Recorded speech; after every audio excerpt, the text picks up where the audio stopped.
야, 대단하죠. 예, 로마서 8장 말씀을 사역반 오면 다 됩니다.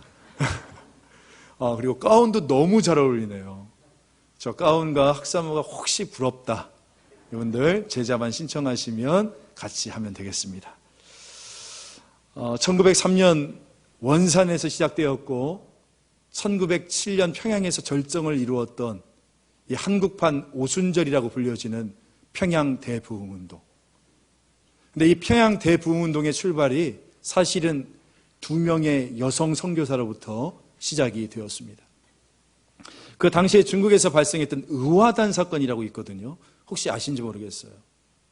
이 청나라 말기에 반외세 세력에 대한 그런 운동인데, 이로 인해서 중국에서 이 원산으로 피신을 오게 된 이 2명의 여성 선교사, 한 명은 이름이 메어리 화이트고 또 한 두 번째는 루이스 맥컬리라는 여인입니다. 사진 한번 보여주실래요? 네, 봤다고 생각하고. 네. 자, 여러분, 이 2명의 여성 선교사가 이 원산에서 당시에 기독교 불모지였던 이 조선 땅에 복음의 꽃이 피게 해달라고 하면서 이 2명의 여성이 기도회를 시작합니다.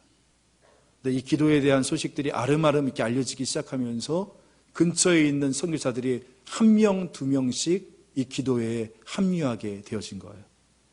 그러다가 1903년에 로버트 하디 선교사가 이제 기도회 가운데 말씀의 순서를 맡게 되었는데, 이 토론토 의대를 수석으로 졸업했던 하디는 이 기도회 내내 펑펑 울면서 공개적으로 자신의 죄를 고백하게 됩니다. 쉽지 않은 일이었죠.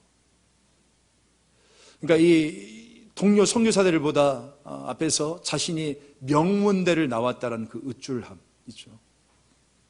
의사라고 자부하는 그 교만함, 저 꾀지지한 조선인보다 자신은 인종부터가 다르다는 그 백인 우월주의, 이것들을 비롯해서 자신의 마음속에 도사린 차별과 이 편견심들을 토해내듯이 고백하게 되어진 겁니다. 그런데 따져보면 이런 하디의 차별감이 그만의 것이었겠습니까? 이 거의 상당수의 그 선교사들이 다 서구의 선진국에서 온 사람들 아닙니까? 이런 하디처럼 그런 마음을 갖고 있지 않았겠습니까? 결국 하디의 고백은 순식간에 동료 선교사들의 고백과 회개로 이어지게 됩니다. 선교사들이 땅을 치고 기도하고 가슴을 치며 회개하는 거예요. 나의 은밀한 것을 보시는 주여, 나를 주 보혈의 은혜로 회복시켜 주옵소서. 내 안에 감추어 있던 교만과 우쭐함을 주 보혈의 십자가의 은혜로 회복시켜 주시옵소서. 이게 바로 1907년 평양 대부흥운동의 도화선이 되었던 원산 대부흥운동, 아니 원산 대회개운동입니다. 이처럼 자신의 내면 속에 꽁꽁 숨겨 두었던 이 죄와 허물들을 끄집어내면서 이 사람과 하나님 앞에 참으로 고백하게 되었을 때에 이 선교사들이 그토록 눈물로 기도했던 조선 땅에 부흥과 회복의 역사가 역사의 전면 가운데 등장하게 되어진 것 아니겠습니까? 따라서 오늘 우리에게는 이 시대의 하디가 필요합니다. 여러분, 왜 하디입니까? 지금 가장 절실한 것이 이 120년 전에 하디가 보여주었던 회개할 수 있는 용기, 그리고 회복을 위한 실천, 이것이 우리 가운데 가장 필요하기 때문 아니겠습니까? 오늘 저와 여러분이 바라기는 이 시대의 하디가 되어서 참회의 복, 회개의 복, 그래서 진정한 회복의 길로 나아갈 수 있는 오늘 저와 여러분 될 수 있기를 주 예수의 이름으로 간절히 소망합니다. 아멘. 지난주 우리는 이 요셉이 총리 대신이 되어 그 탁월한 대안으로 대흉년이 들었던 이 애굽을 살리는 장면을 함께 살펴보았습니다. 바로 세상을 살리는 요셉, 기억나시죠? 그래서 우리는 세상을 살리는 요셉으로 부름받았다. 가정을 살리는 요셉, 여러분의 직장을 살리는 요셉, 우리 교회를 살리는 요셉, 이 나라와 민족을 살리는 요셉, 여러분 믿으십니까? 아멘. 우리는 바로 이런 요셉으로 부름을 받았다, 이렇게 고백했지 않습니까? 그래서 보면 오직 애굽에만 쌀이 넘쳐납니다. 다른 데는 쌀이 없어. 근데 애굽에만 쌀이 넘쳐납니다. 그 이유가 뭐죠? 한 가지죠. 애굽에 누가 있기 때문에? 요셉이 있기 때문에. 저는 오늘 이 시간에 여러분으로 말미암아 여러분이 있는 곳에 하나님의 은혜가 충만케 되어지기를 간절히 소망합니다. 아멘. 그러자 이제 애굽뿐만이 아니라 그 주변국에 있었던 사람들까지도 다 애굽으로 와서 곡식을 사가는 겁니다. 우리 한번 1절과 2절 말씀을 한번 같이 한번 보겠습니다. 시작.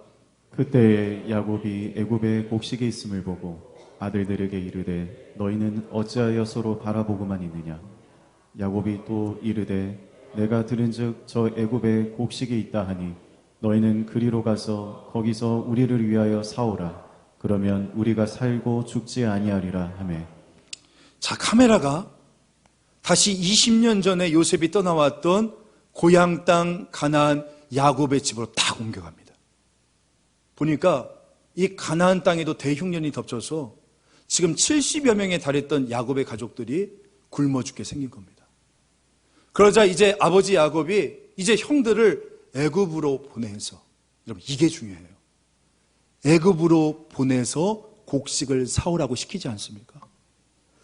참 이걸 보면 어떤 생각이 드냐면 흉년과 기근은 좋지 않은 것이고 저주지만 근데 이것을 가만히 들여다보면 거기에 하나님의 놀라운 축복의 역사가 들어있다는 것을 우리가 알 수 있지 않습니까?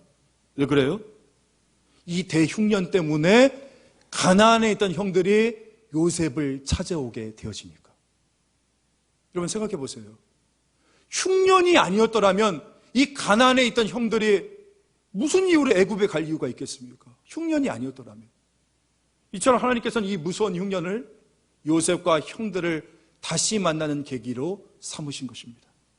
그러니까 요셉도 모르고 이 형들도 모르고 있었는데 정말 생각도 하지 않는 하나님의 방법으로 그 하나님의 손에서 역사가 전개되고 있다는 것을 우리가 바라보게 되어집니다. 그 하나님의 씨줄과 날줄이 만나는 역사가 이루어지기 시작하는 겁니다. 사랑하는 성도 여러분, 참 보면 우리 인생도 그런 것 같죠. 내 인생에 들이닥치는 끔찍한 대흉년, 그게 뭐가 있겠습니까? 어떤 분에게는 갑작스러운 질병일 수도 있습니다. 또한 너무나 괴롭고 힘든 부부 생활일 수도 있어요. 방황하는 자녀일 수도 있고 사업의 부도일 수도 있습니다. 그렇죠. 내 인생에 대흉년이 있단 말이에요. 그런데 또 들어보면 어떤 분은 질병을 통해서, 또 어떤 분은 사업이 망해서, 또 어떤 분은 배신을 당하고 시험에 떨어지고 심지어 감옥에 갇혀서 오히려 하나님을 만나시는 분들이 계신다니까요. 겉으로 보기에는 절망인데, 완전히 절망 그 자체인데 내가 알지 못하는 하나님이 힘으로 가시는 어떤 섭리가 있다니까요. 여러분, 요셉은 구약에서 예수님을 상징하는 인물입니다. 왜입니까? 모든 고난을 뚫고 온 세상을 구원한 메시아니까. 그런데 하나님께서요, 대흉년을 통해서 형들을 요셉 앞에 데려가신 것처럼, 여러분 기억하십시오. 내 인생에 들이닥친 대흉년을 통하여 하나님이 나를 예수님 앞으로 데려가신다는 것입니다. 지난주에 그 구역 순회신방을 하는데 한 여집사님께서 이런 이야기를 하시는 거예요.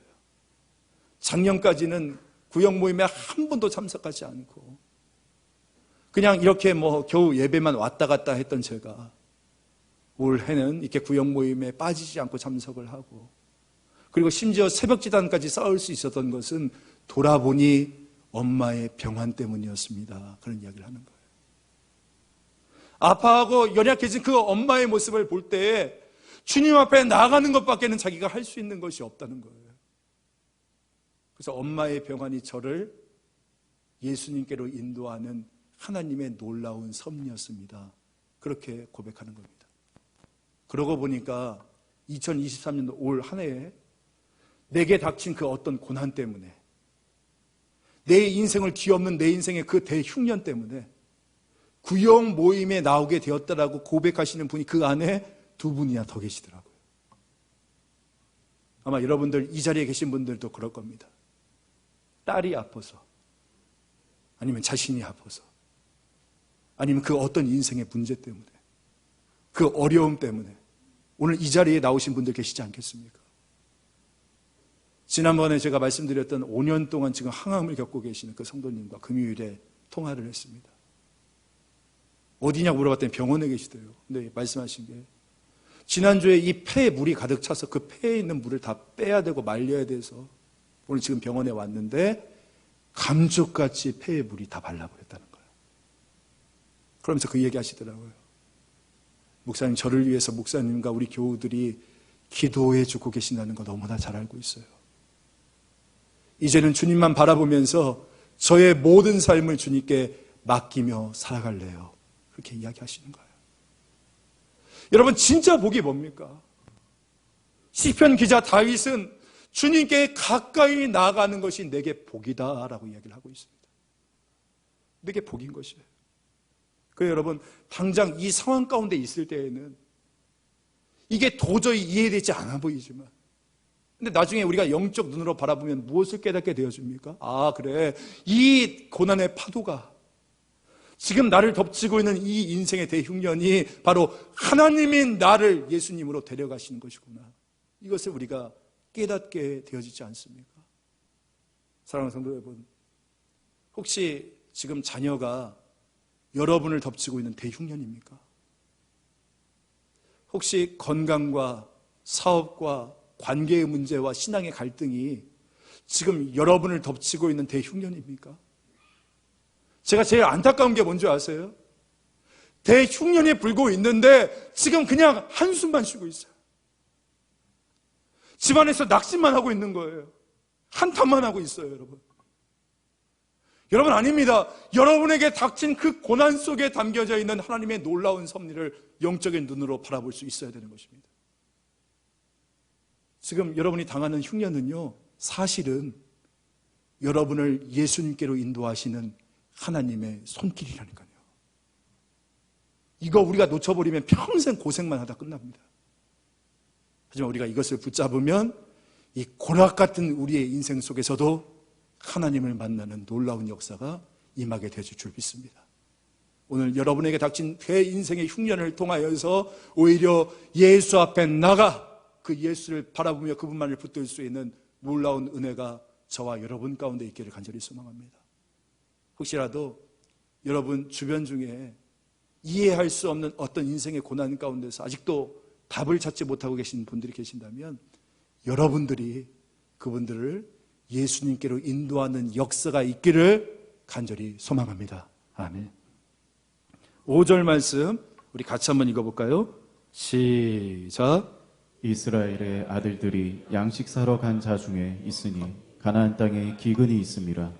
여기서 보시면 양식 사러 간 자 중에, 이 중에 동그라미 한번 쳐보십시오.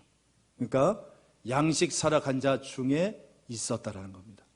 그러니까 곡식을 사러 간 사람들이 총리를 만나기 위해서 지금 길게 대열을 서 있는데 그 대열 중에 누가 있었다는 거예요? 요셉의 형들이 서 있었다는 거예요. 여러분, 그 대열에 사실 서 있을 필요가 있습니까? 없습니까? 없어요. 왜냐? 총리의 형이니까. 근데 왜 지금 서 있습니까? 모르기 때문이에요. 모르기 때문에. 알아야 될 것을 모르기 때문에 지금 그 자리에 서 있는 거 아닙니까? 또 6절 말씀 한번 볼까요? 때에 요셉이 나라의 총리로서 그 땅 모든 백성에게 곡식을 팔더니 요셉의 형들이 와서 그 앞에서 땅에 엎드려 절하매. 여러분, 20년 전에 요셉이 꾸었던 꿈이 드디어 이루어집니다. 그러니까 형들이 가서 지금 요셉에게 엎드려 절을 하고 있어요. 절을 합니다. 그런데 여기서 우리가 주목해서 볼 것이 무엇이냐면 형들이에요. 형들. 지금 엎드려 절하고 있음에도 불구하고 지금 자기들 앞에 서 있는 총리가 누군지 알아요? 몰라요? 몰라요. 모릅니다. 상대가 요셉인 줄 알면 이런 과정이 다 필요 없는 거 아니겠습니까? 여러분, 우리는 이 짧은 구절에서 다음과 같은 사실을 생각해 보게 되었습니다. 그건 무엇이냐? 바로 인간에겐 완전 범죄란 없다. 뭐가 없어요? 완전 범죄 없어요, 여러분. 여러분, 이 형들이 20년 전에 어떤 일을 저질렀습니까? 요셉을 팔아먹었잖아요. 그리고 이 요셉의 옷을 갈기갈기 찢어서 짐승의 피를 묻힌 다음에 아버지한테 가서 뭐라고 얘기했죠? 아빠, 지금 짐승이 이 요셉을 찢어 죽였습니다. 그렇게 거짓말을 했지 않습니까? 그리고 이들은 그 거짓말이 완전 무결하게 통했다라고 생각했지 않았습니까? 그런데 지금 누구 앞에 서 있는 거예요? 지금 자신들이 팔았던 장본인이 자기들 눈앞에 딱 하니 서 있고 있는 것입니다. 지금 자기들만 모르고 있어요. 여러분, 흔히들 사람들이 무슨 범죄, 이렇게 범죄 이야기할 때 완전 범죄라는 말 쓰지 않습니까? 그런데 그 완전 범죄라는 말을 쓸 때 그 안에 뭐가 배제되어 있는 거예요? 바로 하나님이 배제되어 있는 것입니다. 여러분, 인간끼리는 완전 범죄가 있을 수 있습니다. 하지만 하나님 앞에서는 완전 범죄란 있을 수 없어요. 우리의 모든 죄들이, 감추었던 죄들이 하나님 앞에서 반드시 드러납니다. 이거 꼭 기억하십시오. 7절 말씀 같이 한번 볼까요? 시작. 요셉이 보고 형들인 줄을 아나 모르는 체하고 엄한 소리로 그들에게 말하여 이르되 너희가 어디서 왔느냐? 그들이 이르되 곡물을 사려고 가나안에서 왔나이다. 자, 요셉이 형들을 봤는데 아는 체 합니까? 모르는 체 합니다. 그리고 엄한 목소리로, 무서운 목소리로 위엄을 갖추어서 너희는 도대체 누구냐? 다 엎드려라. 아닙니다. 저희는 곡식을 사기 위해서 왔습니다. 자, 그때 요셉이 어떻게 반응하죠? 9절에 보니까 이렇게 이야기합니다. 요셉이 그들에게 대하여 꾼 꿈을 생각하고 그들에게 이르되 너희는 정탐꾼들이라 이 나라의 틈을 엿보려고 왔느니라. 지금 요셉이 자기 앞에 무릎을 꿇고 있는 이 형들을 정탐꾼, 즉 스파이로 몰아가고 있는 것입니다. 여러분, 이 말이 당시에 얼마나 무서운 말이었냐면 그 누가 백을 써도 절대 빼낼 수 없는 두 가지가 있었습니다. 첫 번째는 영무죄, 그리고 두 번째가 정탐꾼입니다. 이 둘 중에 하나 걸리면 뼈도 못 추리는 거예요. 인생 끝나는 겁니다. 자, 그러자 이 형들이 얼마나 급했겠습니까? 언제든지 지금 어떻게든 살아야 되니까 자기의 결백을 주장하기 위해서 물어보지도 않은 말까지 하죠. 우리 13절 말씀 볼까요? 그들이 이르되 당신의 종 우리들은 12형제로서 가나안 땅 한 사람의 아들들이라. 막내 아들은 오늘 아버지와 함께 있고 또 하나는 없어졌나이다. 여러분, 없어진 겁니까? 팔았죠. 사실은 자기들이 팔아먹고 나서. 근데 그 팔아먹은 상대방이 지금 어디에 있는 겁니까? 자신의 눈앞에 딱하니 서 있는 겁니다. 그런데도 이들이 얼마나 어리석었냐면 그 사실을 전혀 모른 채 지금 천연덕스럽게 거짓말을 하고 있는 거 아닙니까? 없어졌다고? 여러분, 지금 이 형들의 모습을 한번 보십시오. 이 형들의 모습이 혹시 오늘 우리의 모습은 아닙니까? 하나님 앞에서의 우리의 모습 아니냐는 거예요, 여러분. 하나님께서 나와 함께하고 계신다는 것을 내가 모른다면, 내 삶의 현장에서 하나님께서 불꽃 같은 두 눈동자로 나를 바라보고 계신다는 것을 내가 망각한다면 나는 온갖 잘못들을 저지르고 나서도 이처럼 천연덕스럽게 거짓말하는 이 형들의 모습처럼 되어질 것입니다. 하나님을 알지 못한다면. 이제 요셉은 이 형들의 말을 듣고 결정을 합니다. 어떤 결정이요? 이 문제를 해결해야겠다. 그래서 이제부터 여러분 요셉의 행동을 시작하게 되어지는데, 지금부터 요셉이 하는 말과 행동에서 우리는 죄인인 저와 여러분을 다루시는 우리 하나님의 모습을 볼 수가 있는 것입니다. 우리 15절부터 17절까지 쭉 한번 읽어볼게요. 시작. 너희는 이같이 하여 너희 진실함을 증명할 것이라. 바로의 생명으로 맹세하노니 너희 막내 아우가 여기 오지 아니하면 너희가 여기서 나가지 못하리라. 너희 중 하나를 보내어 너희 아우를 데려오게 하고 너희는 갇혀 있으라. 내가 너희의 말을 시험하여 너희 중에 진실이 있는지 보리라. 바로의 생명으로 맹세하노니 그리하지 아니하면 너희는 과연 점탕꾼이니라 하고 그들을 다 함께 3일을 가두었더라. 요셉이 무려 20년 만에 만난 형들을 정탐꾼으로 몰아서, 스파이로 몰아서 3일 동안 옥에 쳐 집어넣습니다. 자, 그렇다면 여기서 우리의 질문, 왜 요셉이 이렇게 하느냐는 거예요. 왜 지금 감옥 속에 집어넣은 겁니까? 지금 예전에 자기를 팔아먹었던 이 형들에 대한 복수심 때문일까요? 골탕 먹이려고 하는 걸까요? 아닌 것 같아요. 나중에 보면 우리가 알겠지만 이 요셉이 형들과 대화를 하면서 어떻게 합니까? 대화하는 순간순간마다 옆방에 가서 엉엉 울고잖아요. 왜죠? 형들의 얼굴을 보는 순간에 가족에 대한 그 사무친 그리움, 그 마음속에 증오를 뒤덮고도 남는 그 형들에 대한 사랑, 얼굴만 보고 있어도 이 마음속에 북쳐오르는 이 감동, 그 감정들. 그래서 막 행님아 막 이렇게 나갈 것 같으니까, 행님아 막 뛰쳐나갈 것 같으니까 어떻게 하는 거예요? 그 감정을 억제하고 누르기 위해서 옆방에 몰래 가서 혼자 엉엉 울면서 눈물을 닦았던 모습들. 이게 우리에게 뭘 의미하는 겁니까? 그래요, 복수하기 위해서가 아니라는 거예요. 골탕 먹이려고 지금 하는 것이 아니라는 것입니다.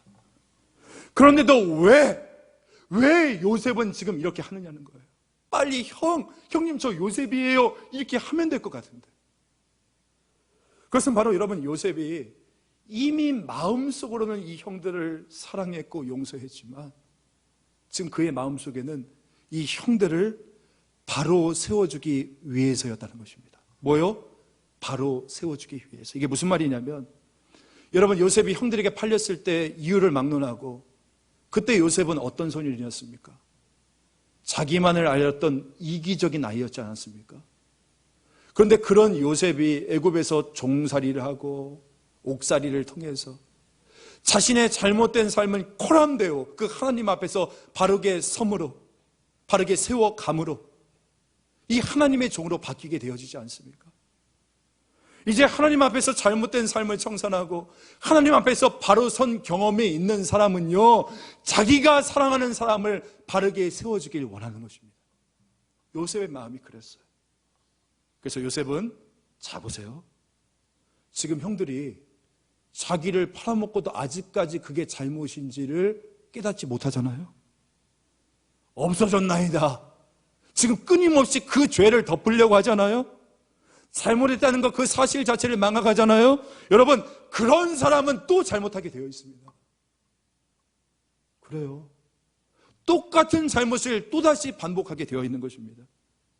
그렇기 때문에 그 형들에게 무엇이 잘못되었는지, 하나님 앞에서 자신이 바로 섰던 것처럼 그 형들을 바로 세워주기를 원했던 거예요.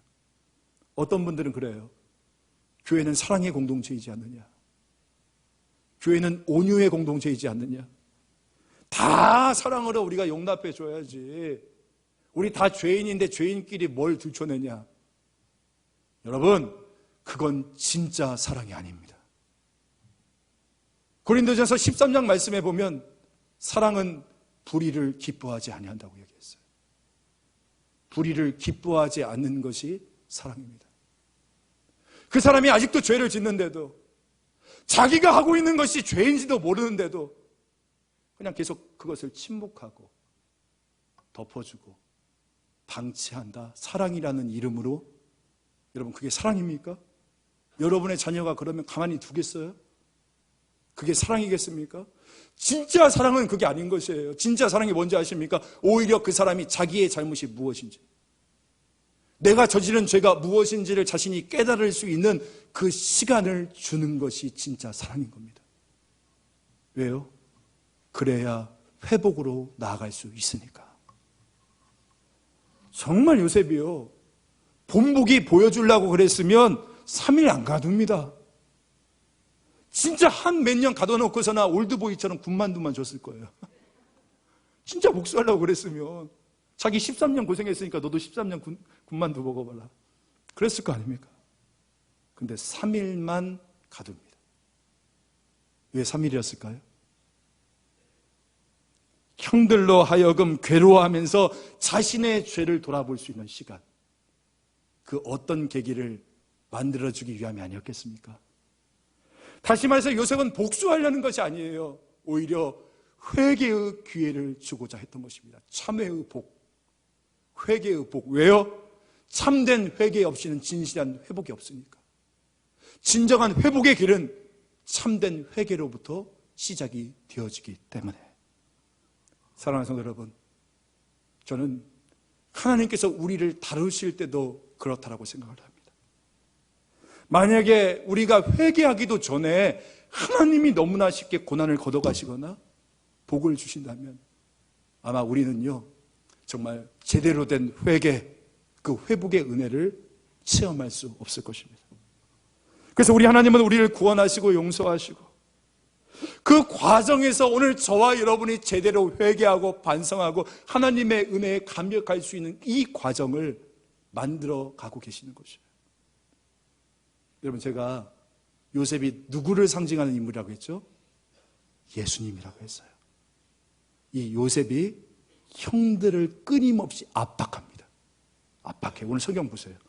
9절, 12절, 14절, 16절 사회에 걸쳐서 집요하게 형들을 압박함으로써 나중에 가면 이 형들이 자신들에 있었던 그 20년 전의 죄악을 고백하게 만듭니다.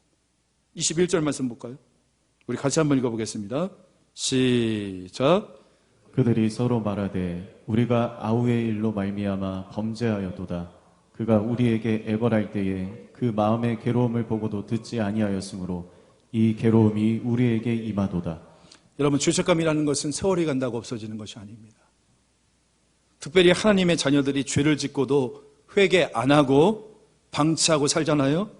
그러면 여러분들이 회개할 때까지 성령이 압박하고 끊임없이 압박해 나가는 겁니다. 여러분, 죄는 시간이 지난다고 해결되지 않는다니까요. 덮는다? 해결 안 돼요. 괴로워한다고 해결되지 않습니다. 참회하고 하나님께 내 자신의 문제를 가지고 나가야 되는 것입니다. 그때 해결함이 임하는 거예요.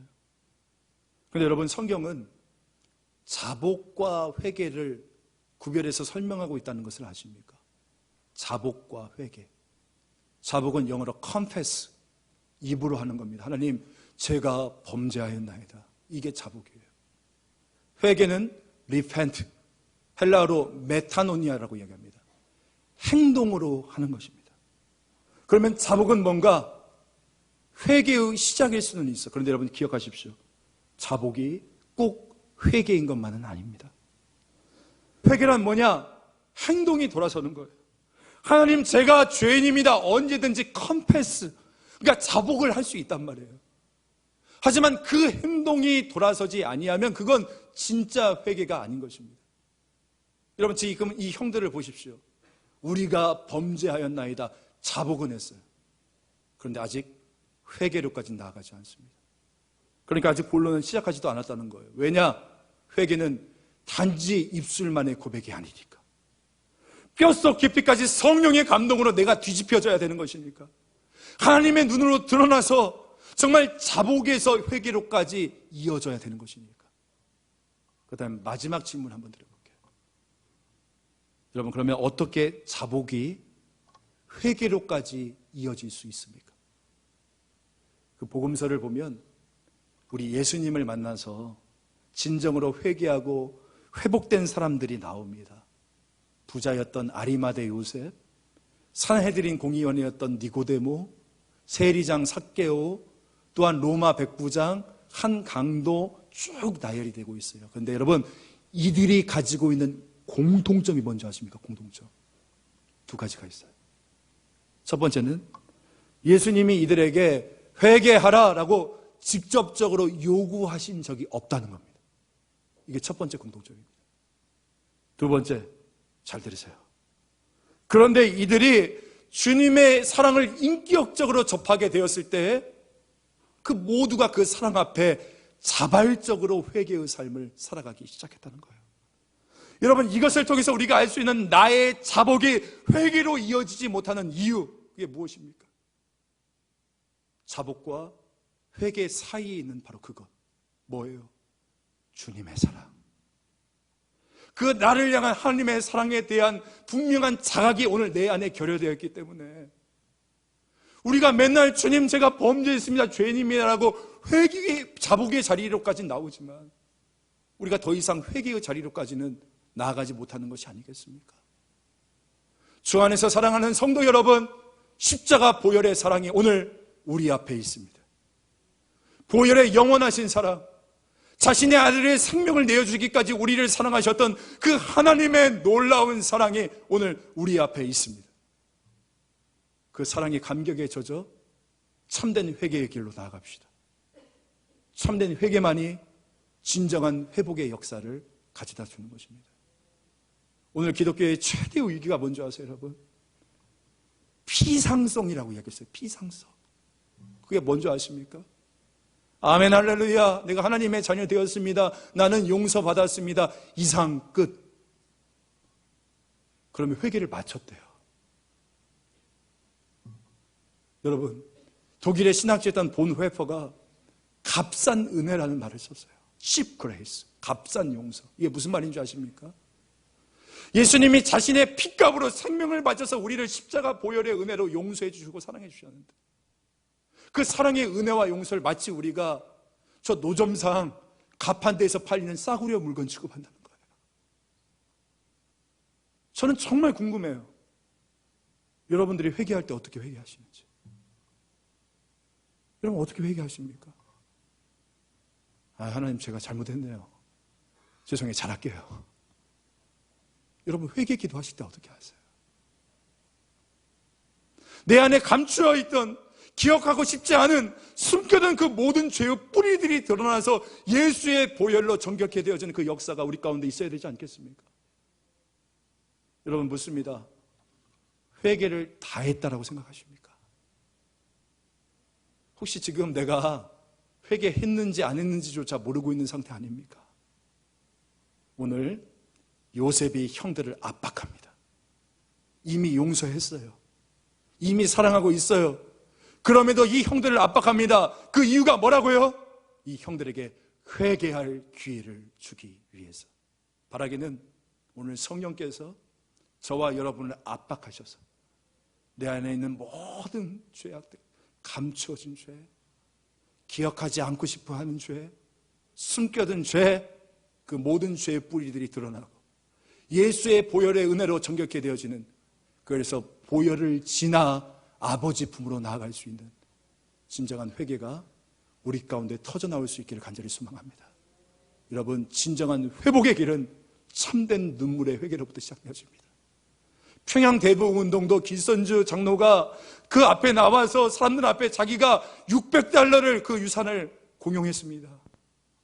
자기가 그것을 몰래 썼습니다. 그 말을 했을 때에 거기서부터 부흥의 역사가 시작되어지는 거예요. 덮어준다고요? 그거 진짜 사랑 아니에요.